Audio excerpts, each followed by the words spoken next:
In this tutorial I'm going to show you how you can add little items, little controls that can help improve the usability of your spreadsheets. In this case I want to add a slide bar which will control the score that I give my students. So to do that I need to add the developer ribbon, and the easiest way to do it is just to right click on any one of these tabs, right click, go to customize ribbon, and then what you want to do is add the developer tab and then click OK.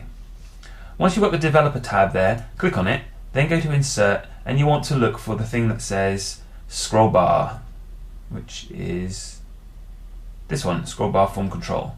Click on that, and then what you want to do is draw out your slide bar or scroll bar, and once that's there you want to right click on it, go to format control, and you'll be presented with some options.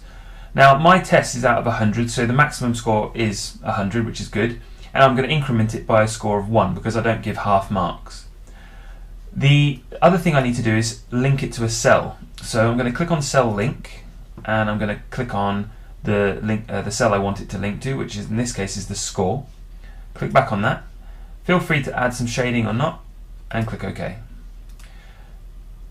Now by default it goes down to 0, and I can then adjust that score by dragging it up and down. I can click anywhere in the slider and it will move. It's a bit laggy on my machine, but it does work. And you'll see that it also has an impact on the grades and the comments because they're already linked in. You just have to repeat the process for all the other ones and you are done.